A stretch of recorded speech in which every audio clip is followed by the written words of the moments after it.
up guys, TechTitan here, and I am back again with a brand new video. So before I begin, as always, I want to thank you all so much for watching this one. If you watched previous videos, I also want to thank you. And be sure to hit that subscribe button right below. By the time you watch this video, we're probably at 4,000 subscribers, which means we are 6,000 away from the 10,000 subscriber mark, and I'm grateful. So yeah, let's just jump straight to the video. I'll leave my Twitter and my Snapchat below if you want to follow me somewhere else. But yeah, let's just jump straight in today's video. So in today's video, we're going to be reviewing the BLU Grand XL. Now, if you've been following my channel for a while, then you might be familiar with a phone similar to this. Now, I'm going to go ahead and say it right now. This is the best looking phone for $80, and it's tough to find a phone that looks like this for that price point nowadays. So let's start with the design, because that's really where this phone excels at. Specs, not so much, but we'll talk about them. So this one is made out of brushed aluminum. The top and bottom, these little chins, I guess we'll call them, are plastic, but the whole back, for most of the back, it is made out of metal, which feels pretty good in the hand. It is kind of slippery, but they do provide a case in the box, so that's thumbs up from them. Now, the camera on here is an 8 megapixel sensor with an LED flash. Don't be fooled, this is not a laser autofocus or anything crazy like that. This is just there for looks. So on the front, you do have your earpiece, your LED flash, as well as your 5 megapixel camera and your proximity sensor. Now, this phone does come in different colors like black, rose gold, and silver. I'll leave a purchase link below if you guys are interested. And on the front, you also do have your 5.5 inch 720p HD screen, not 1080p, but again, for $80, that's kind of expected. Now here's where things get a little bit weird for me. I'm not used to this, but the way that they put the ports in this phone is kind of, I guess, upside down, let's say. So instead of having your headphone jack, and this phone does have it, and your micro USB, it does not support USB-C, oh well. Instead of having them on the bottom, they have them on the top, which is, I don't know, I'm not used to having these type supports on the top. I guess it's just a matter of just getting used to it.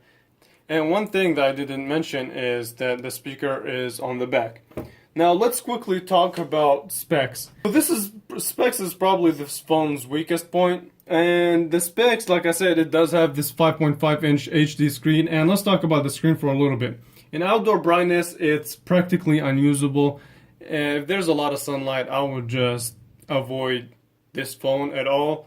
Look into different options if you use your phone outside in bright conditions a lot. Yeah, it's not really the greatest. Anyway, so yeah, it is a decent panel. It's just, I wish it was just brighter. And it does actually distort a little bit when you go off axis, so that's another downside. But like I said, this phone is mostly aesthetics wise, it looks really good. Specs, not so much. And it does support a 1.3 gigahertz quad-core processor, 1 gigabyte of RAM. In 2018, I don't know, that's weak.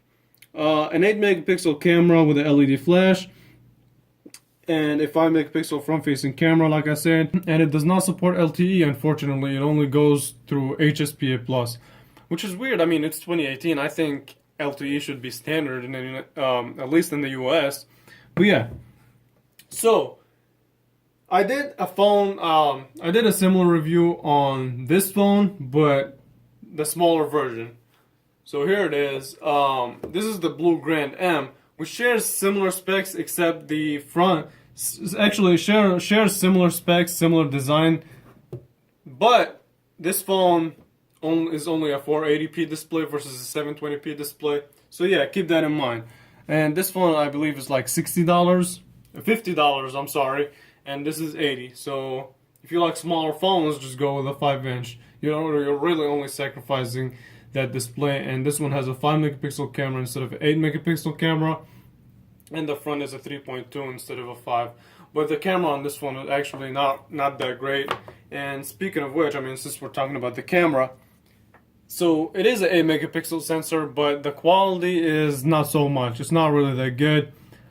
I wouldn't rely on this being my main phone when I take pictures a lot. I would just look somewhere else. Like I said, I mean, this is really design over specs. That the design on here, it looks really good. So it is flashy. If you're looking for a flashy phone but don't want to spend a lot of money, this is it. And day-to-day tasks, I mean, Android 7.0 and that 1.3 gigahertz quad-core processor should make this phone snappy. I mean, opening up the phone app, for example, I mean, it's quick enough. The messaging app, also quick. And just browsing the web and doing just simple stuff. It's good. It's not the best experience, but it's definitely good. So let's talk about battery life. The battery life on this phone is actually exceptionally good. It can easily last you through a whole day of medium to heavy use. Watching videos a lot and browsing the web a lot, calling, texting, checking your social media. I mean, it's really good and it will get the job done. I've seen phones with a higher price point that don't have good battery life, but this one definitely does have a good battery life, so it has that for it. So let's take a listen to this speaker and see what it's all about.